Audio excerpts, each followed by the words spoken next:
श्री गणेशाय नमः। ओम श्री सरस्वत्यै नमः।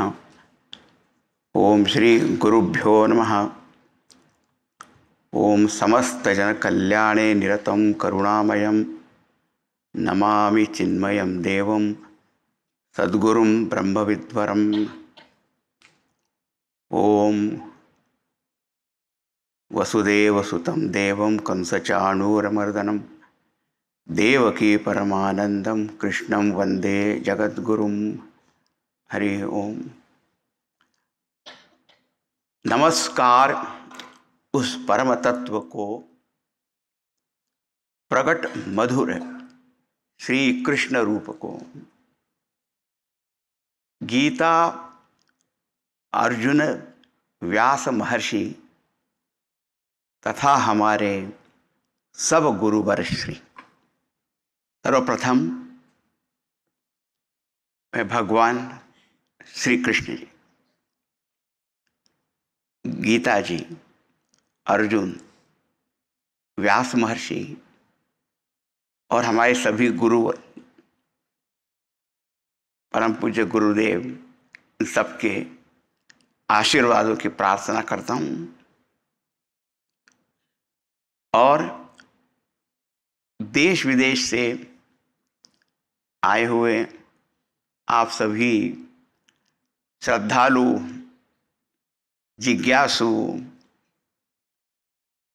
ऐसे सब साधक यहाँ उपस्थित हुए हैं, सबका अभिवादन करता हूँ। आप सबको मालूम है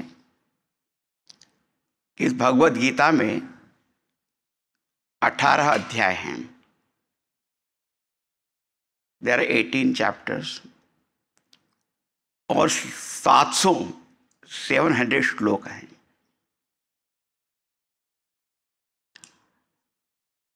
जब हमारे सामने एक कोई ऐसा ग्रंथ होता है जिसमें अनेक विषयों का वर्णन होता है, लेकिन एक प्रश्न है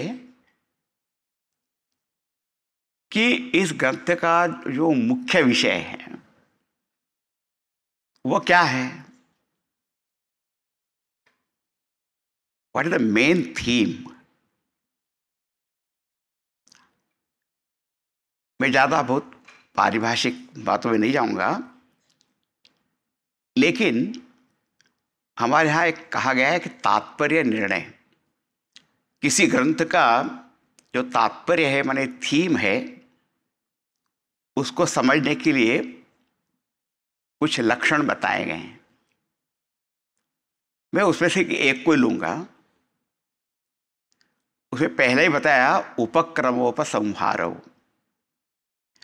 माने प्रारंभ कहाँ हो रहा है और उसका उपसंहार कहाँ हो रहा है, इसको देखना है। तो अब देखते क्या हैं कि महाभारत का युद्ध जब अपरिहार्य हो गया, अनअवॉइडेबल हो गया, कौरव पांडव दोनों सेनाएं खड़ी हैं, अर्जुन रथ पर है आरूढ़, भगवान श्री कृष्ण स्वयं सारथी हैं।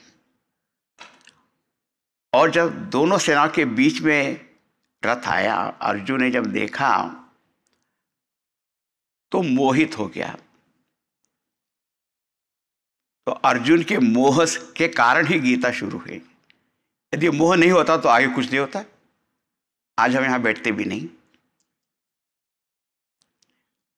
तो मोह से प्रारंभ हुआ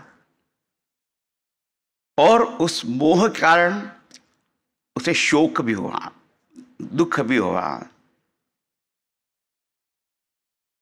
भगवान ने उपदेश दिया और अंत में प्रश्न पूछा कि अर्जुन, तूने ध्यान से सुना सब कुछ? क्या तुम्हारा मोह दूर हो गया?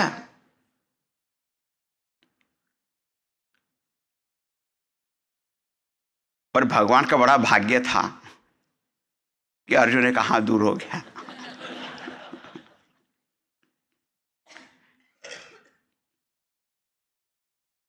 तो प्रारंभ कहाँ हुआ? गीता के उपदेश की आवश्यकता ही इसलिए पड़ी कि अर्जुन को मोह हुआ। जितना भी उपदेश वहां दिया गया उसके मोह को दूर करने के लिए किया। मोह माने डेल्यूजन अंग्रेजी में कहेंगे, और उसकी समाप्ति भी मोह की निवृत्ति से हो गई। तो गीता का जो मुख्य जो प्रयोजन है वह हमारे इस मोह की निवृत्ति के लिए है। अविद्या निवृत्ति के लिए, और अविद्या निवृत्ति विद्या से ही हो सकती है। धीरे धीरे हम इस विषय को और देखते रहेंगे। हम अपने जीवन में देखते हैं कि ये जो समय का जो कालचक्र है उसमें एक तो है बीता हुआ समय, पास्ट, एक है वर्तमान, प्रेजेंट, और एक है भविष्य।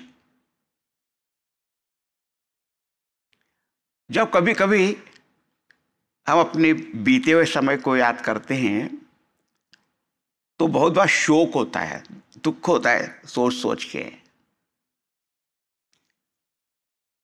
कभी आनंद क्षण भी थे, लेकिन दुख इस बात का होते वो चले गए। और एक बहुत बड़ी समस्या है, वो है पश्चाताप, अंग्रेजी में रिग्रेट्स। बहुत कभी कोई याद आता है मैंने वो काम क्यों नहीं किया, जो अच्छा काम करना चाहिए था वो क्यों नहीं किया, जो नहीं करना चाहिए था वो मैंने क्यों कर दिया। वो भी हमको सताते रहते हैं।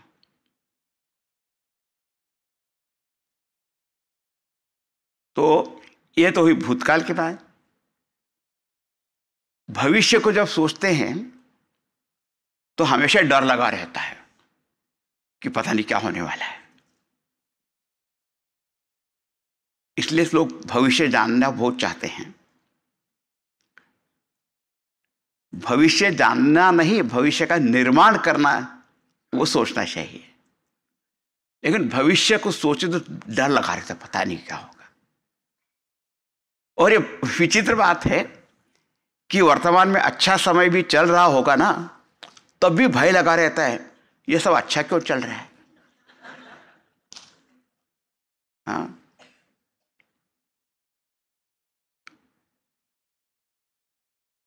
पता नहीं ऐसा क्यों चल रहा है। अच्छा, there must be something wrong, अब कुछ गड़बड़ होने वाला है कुछ। तो विचित्र बात है। भूतकाल की बात हुई, भविष्य की बात, और वर्तमान में तो हमेशा मोह माने संदेह होता रहता है। मोह कहता है अविवेक, lack of right discrimination thinking. अभी ये करना है, करूं कि नहीं करूं, वहां जाऊं कि नहीं जाऊं, हमेशा ही। तो भूतकाल का शोक पश्चाताप है, भविष्य का भय है, और वर्तमान में मोह है। यह सब क्यों है? तो भगवत गीता में ही भगवान श्री कृष्ण ने कहा, अज्ञानेन आवृतम ज्ञानम तेन मुह्यन्ति जंतवः। मनुष्य की जो बुद्धि है, वैसे यहाँ पर अज्ञान से ज्ञान आवृत है। ज्ञान माने ज्ञान प्राप्त करने की जो उपाधि बुद्धि है हमारे पास, उस बुद्धि के ऊपर अज्ञान का यह आवरण पड़ गया है। It is weld by ignorance. इसे कभी कभी हिंदी भाषा में से कहते हैं, इसकी अक्ल पर पत्थर पड़े हैं। तूने क्या अक्ल बेच के खा ली? हाँ, ऐसे ऐसे एक्सप्रेशंस है। तो हमारी बुद्धि, बुद्धि शब्द बुद्ध धातु से, बुद्ध माने जानना, जानना पहचानना, वो बुद्धि ही आवृत हो गई, ढक गई अज्ञान के कारण। और इस कारण से हमें जो शोक है, मोह है, भय है, इसी को संसार कहते हैं। हम कहते हैं संसार में हम डूब रहे हैं। हाँ, कभी संसार सागर कहते हैं, कभी कभी संसार अग्नि कहते हैं, उसमें जल रहे हैं, पता नहीं क्या है। तो अज्ञानेन आवृतम ज्ञानम तेन मुह्यन्ति जन्तवः। देखिए, यदि गीता जी के विषय को समझना है तो भगवत गीता में ही विषय ढूंढना पड़ेगा, कहीं और नहीं। तो उपक्रम क्या हुआ, प्रारंभ कहाँ हुआ? बोले कि अर्जुन के मोह के कारण सब हुआ। उपसंहार समाप्ति कहाँ हुई? तो मोह निवृत्ति में हो गई। ये मोह क्यों हुआ? कि हमारी बुद्धि जो है वो ढक गई अज्ञान के कारण। अच्छा, अब प्रश्न ये है कि कौन सा अज्ञान? क्या हमको पढ़ना लिखना नहीं आता है? हमारे पास स्कूल कॉलेज की कोई यूनिवर्सिटी डिग्री नहीं है? भौतिक शास्त्र, रसायन शास्त्र, गणित इत्यादि विषय हैं, उनके अज्ञान के कारण हमें हो रहा है क्या? कौन सा अज्ञान है? ये तो इस विषय को जानने वाले बड़े बड़े लोग हैं, है नहीं? बड़े बड़े विशेषज्ञ हैं। यदि फिजिक्स का अज्ञान होता, उसके कारण हमें शोक मोह होता, तो फिजिक्स का भौतिक शास्त्र ज्ञान होता, हमारा शोक को दूर हो जाता ना। लेकिन उस विषय को पढ़ने पढ़ाने वाले भी मोहित हैं।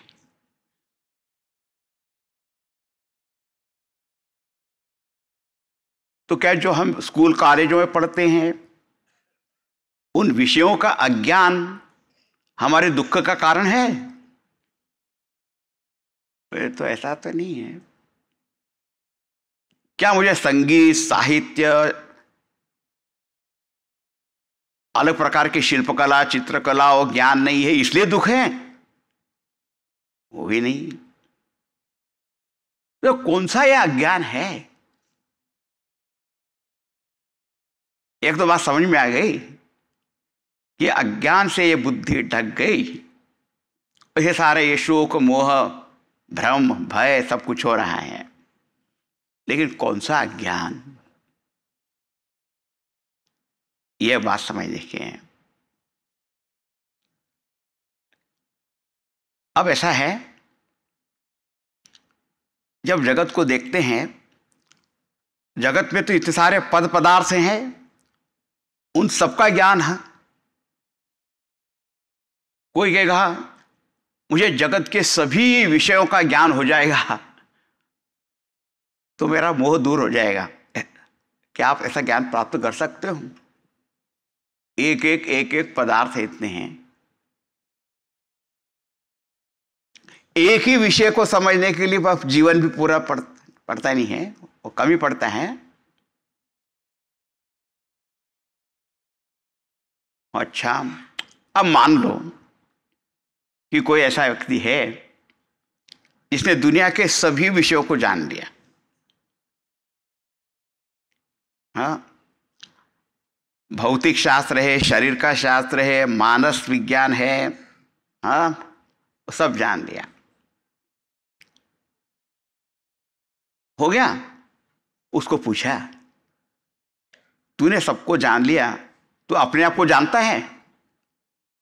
मैं अपने आप को, माने एक और मैं हूं और दूसरी ओर एक जगत है। तो ये जगत का सारा अज्ञान है, वो मान लो ले लिया, लेकिन मैं कौन हूं?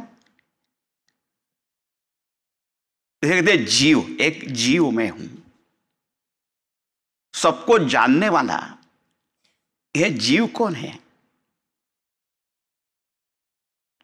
उसका ज्ञान हुआ।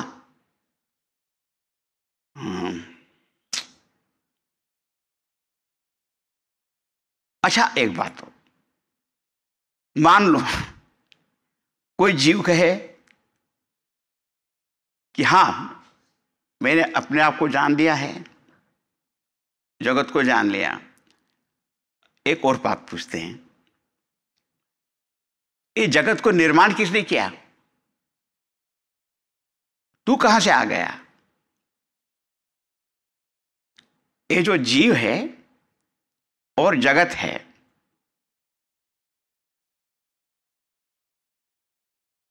इसको बनाने वाला कौन है? क्या किसी एक जीव ने जगत को बनाया? बनाया? हम सबका जन्म ऐसे जगत में हुआ जो पहले से था। अच्छा, कोई कोऑपरेटिव सोसाइटी बनी सारी जीवों की और उन्हें जगत को बनाया? वो तो सोसाइटी बना सकते, ट्रस्ट बना सकते हैं, जगत को कहां से बनाएंगे? तो तीसरी बात आ गई, एक हुआ जीव, एक हुआ जगत, और इनको बनाने वाले उसको कहते हैं ईश्वर।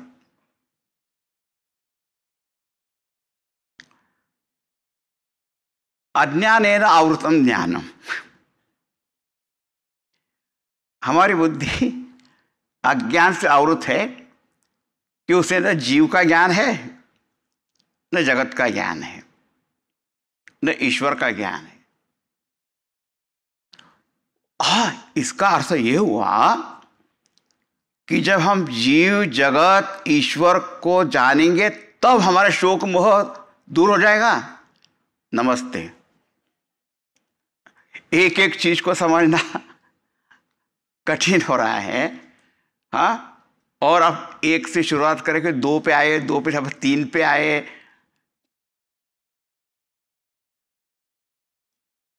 हम तो लगता है कि ये तो कभी दूर होने वाला नहीं है, कभी दूर नहीं होगा, हम ऐसे ही रोते रहेंगे।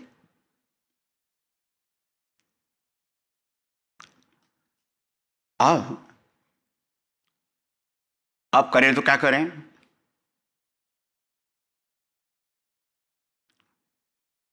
तो वेदांत, उपनिषद और भगवत गीता तो उपनिषद का सार है। तो उन्हें कहा डरो मत,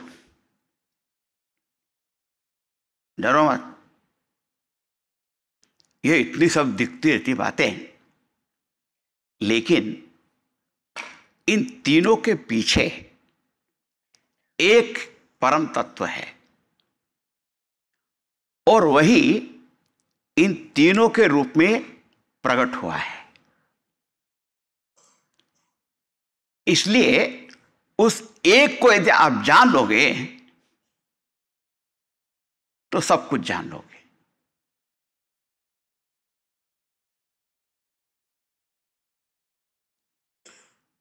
और कैसे?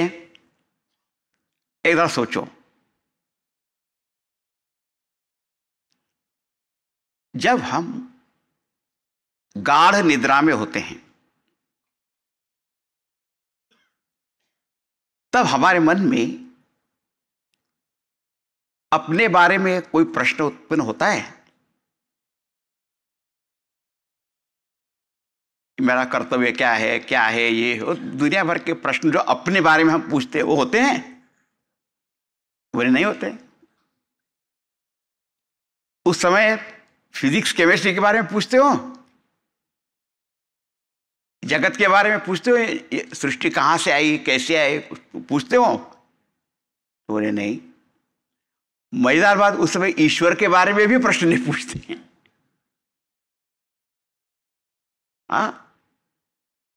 कि ईश्वर है या नहीं है, ऐसे कुछ नहीं। न जीव के बारे में पूछते हैं, न जगत के बारे में पूछते हैं, न ईश्वर के बारे में पूछते हैं। तो क्या हुआ? इसका अर्थ क्या हुआ? और जैसे जागे मैं, जैसे जागृति होती है शुरू हो जाते हैं सारे प्रश्न प्रश्न प्रश्न। और हमारे सत्संग में प्रश्नोत्तर होते रहते हैं ना, और सबके प्रश्न है सिर्फ वो दो होते, क्यों और कैसे। सत्संग में लोग पूछते हैं क्यों और कैसे, मैं उसे टाल देता हूं ऐसे वैसे। हर चीज को पूछ रहे थे, ऐसा क्यों हो गया, क्यों हो गया, हम मुझे क्या मालूम क्यों हो गया। भगवान से प्रेम कैसे बढ़ाएं, भगवान कैसे, बस क्यों और कैसे में दो सब चलता रहता है। ईश्वर के बारे में भी कोई प्रश्न नहीं। तो जैसे मैं प्रकट हुआ तो उसके साथ में जगत, ईश्वर सब शुरू हो गए। तो ये तीनों की जो कहीं पे लीन हो गए थे। कोई एक ऐसी चीज है जिसमें तीनों के तीनों लीन हो जाते हैं और वहीं से वो प्रकट हो जाते हैं।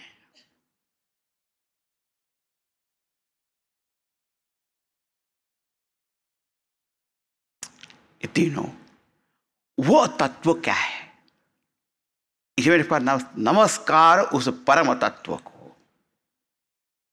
हाँ, जिसको ब्रह्म,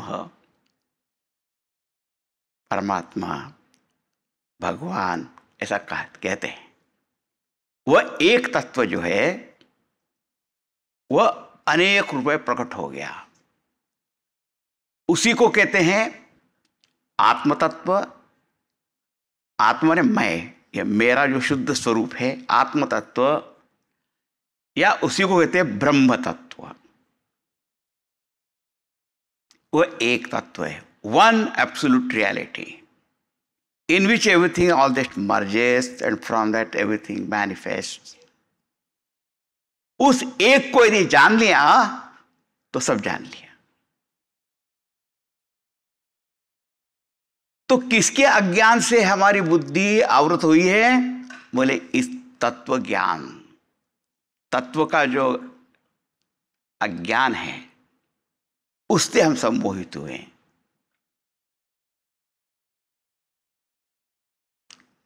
तत्व ज्ञान, तत्व ज्ञानात् परम नास्ति गुरोरपि च तद्विदः। तत्व ज्ञान से बढ़कर और दूसरा कोई ज्ञान नहीं है, और उसके जानने वाले गुरु से बढ़कर और कोई नहीं है। तो अब देखो, हमने शुरुआत की कि भगवत गीता का प्रारंभ अर्जुन के मोह के निमित्त से हुआ, और भगवान ने कुछ उपदेश दिया और अर्जुन का मोह दूर हुआ। तो कौन सा ज्ञान दिया, कौन से अज्ञान से उसका मन जो था मोहित था, बुद्धि थी, तो बोले उसी को कहते हैं आत्मज्ञान।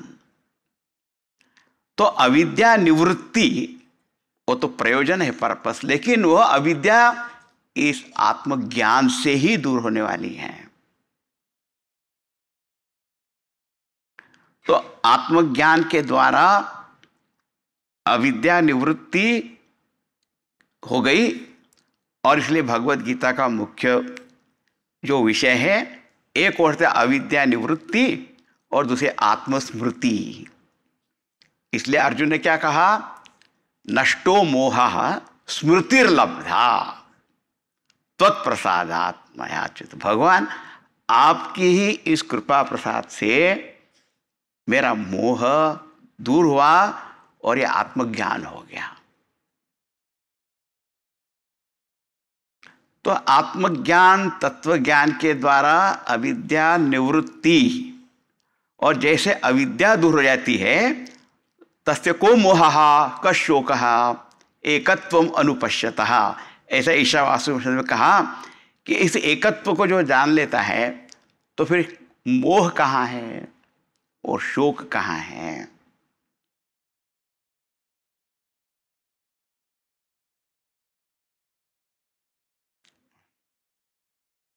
और इसी विषय को हम 7वें अध्याय में देखेंगे। आप टीवी देखते हैं? अभी नहीं देखते, पहले देखते होंगे। आपके पास एक रिमोट कंट्रोल होता है। एक चैनल देखते हो, थोड़ी देर बाद चैनल बदल लिया, दूसरा चैनल आ गया। एक है दूरदर्शन, एक है गीता दर्शन। गीता दर्शन में एक चैनल है, पहले अध्याय से छठे अध्याय तक एक चैनल है, फिर 7वें अध्याय से दूसरा चैनल शुरू हो जाता है।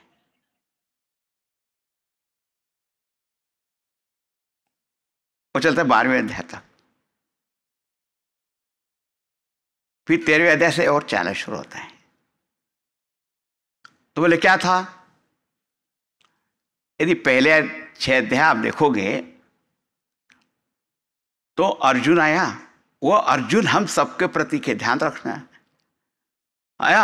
अर्जुन को मोह हो गया था, हमें तो हमेशा होता रहता है। वो जीव है, एक जीव आया, एक उसे मोह हुआ, शोक हुआ। तो सारा जो उपदेश वहां पे है वो जीव को सामने रखकर भगवान ने किया। उसे बता तो व्यर्थ में शोक कर रहे हो, अपने स्वरूप को समझो, अपने कर्तव्य को समझो। इसलिए कर्मयोग का भी वर्णन वहां पर किया। और ज्ञान में दृढ़ता पाने के लिए 6ठे अध्याय में ध्यान योग बताया। अब सब चीज देखोगे तो सबका विषय केंद्र जो है अर्जुन है, एक जीव है। सारे विषय जो है, मोह किसको होता है? एक जीव को होता है, भगवान को नहीं होता। जीव को मोह हुआ। कर्तव्य करने की आवश्यकता किसको है? वो जीव को है। ज्ञान पाने की आवश्यकता किसको है? वो जीव को है। ये सारे शंका संदेह किसको होते हैं? वे जीव को होते हैं। और ज्ञान में स्थिति दृढ़ होनी चाहिए, उसके लिए ध्यान योग का साधन बताया। वो किसके लिए है? वो भी जीव के लिए है। भगवान ने कहा अब तक मैंने तुझे तेरे बारे में बहुत बताया, अब जरा मैं अपने बारे में बताना चाहता हूं। क्योंकि बात ऐसी आई कि ध्यान योग में जब हम अपने मन को उस परम तत्व में लगाते हैं तो शांति शांति सब कुछ है। तो प्रश्न आता है कि वह परम तत्व क्या है, ईश्वर क्या है? तो पहले 6 अध्यायों में जीव के बारे में बात बता दी। अब 7वें अध्याय भगवान अपना स्वयं का परिचय हमको करा रहे हैं। इससे और ऑथेंटिक कहां बात हो सकती है? वह एक परम तत्व क्या है जो इस जीव जगत ईश्वर रूप में प्रकट होता है, और उसके अज्ञान के कारण हमें सारे शोक मोह हो रहे हैं।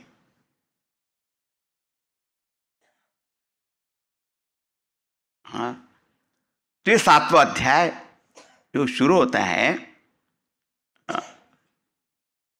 उस अध्याय का जो विषय है बड़ा ही गंभीर है, रोचक भी है और अविद्या निवृत्त करने वाला है।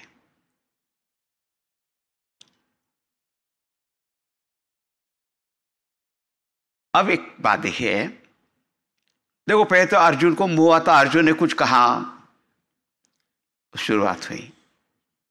हाँ, इसलिए भगवान ने उत्तर देना शुरू किया। अब 7वें अध्याय की विशेषता क्या है? तो भगवान स्वयं ही प्रारंभ कर रहे हैं।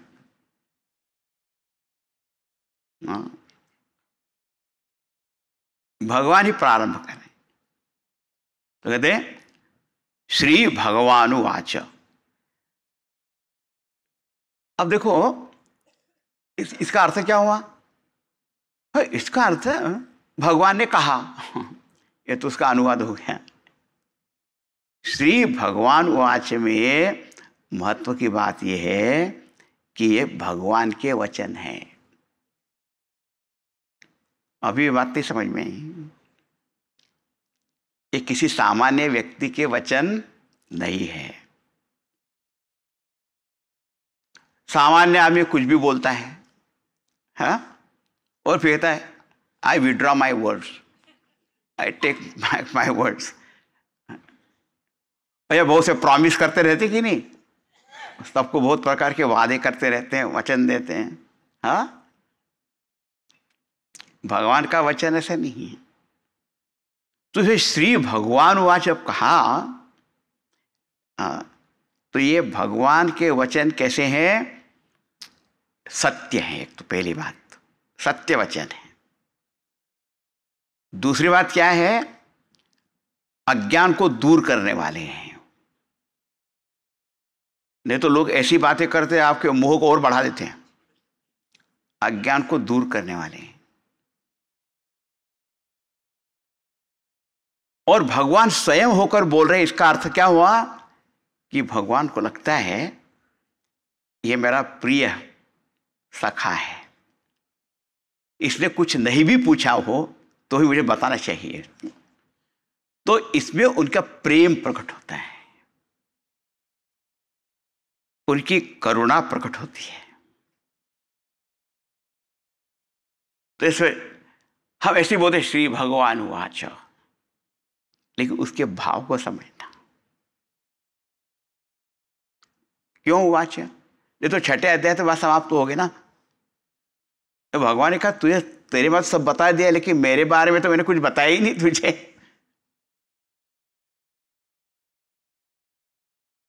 हाँ, और उस एक परम तत्व के बारे में, इस जगत के बारे में, सृष्टि के बारे में तो मैंने कुछ बताया ही नहीं।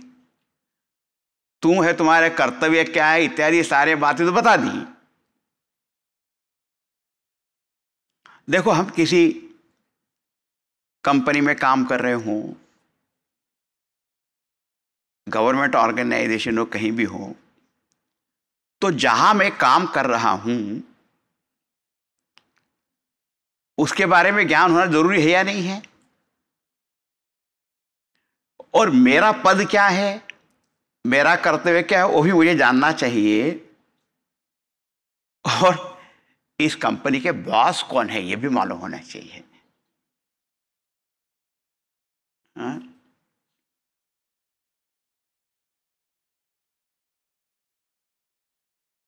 अब जगत में हूं मैं, ये जगत और इसके स्वामी भगवान है। तो सबके बारे में जानना है।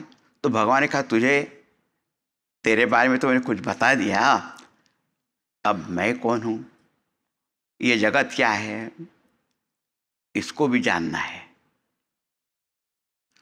तब क्या होगा? अज्ञान जो है पूर्णतः से निवृत्त हो जाएगा। नहीं तो प्रश्न बने ही रहेंगे, बने रहेंगे। कभी कभी लोग पूछते हैं कोई ऐसी एक किताब है जिसमें सभी प्रश्नों के उत्तर दिए होंगे, ऐसे कुछ है?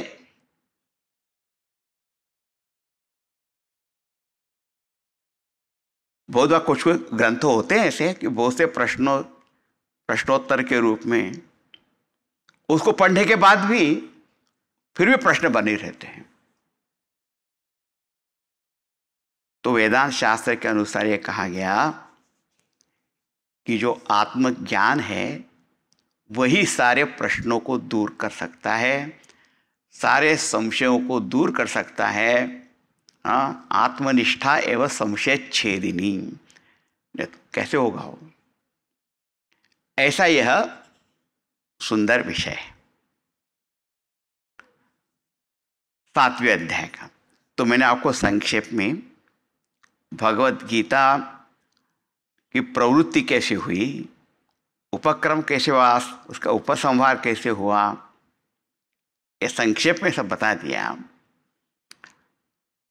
अच्छा, अब हम भगवान का नाम स्मरण करते हैं। श्री कृष्ण गोविंद हरे मुरारे,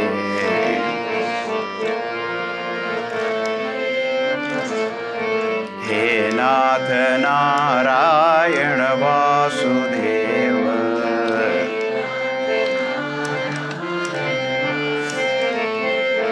श्री कृष्ण गोविंद हरे मुरारे।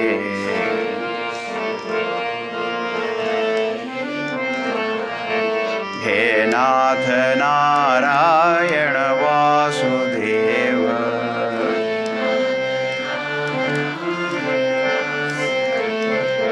श्री कृष्ण गोविंद हरे मुरारे।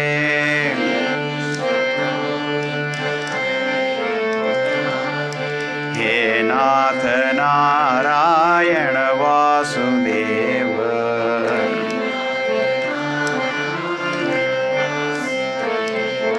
श्री कृष्ण गोविंद हरे मुरारे।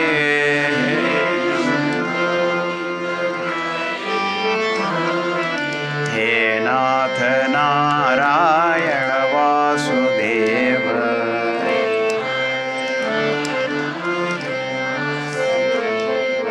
श्री कृष्ण गोविंद हरे मुरारे।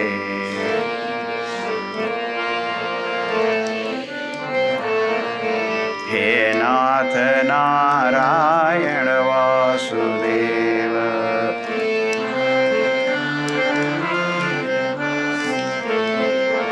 हे नाथ नारायण वासुदेव।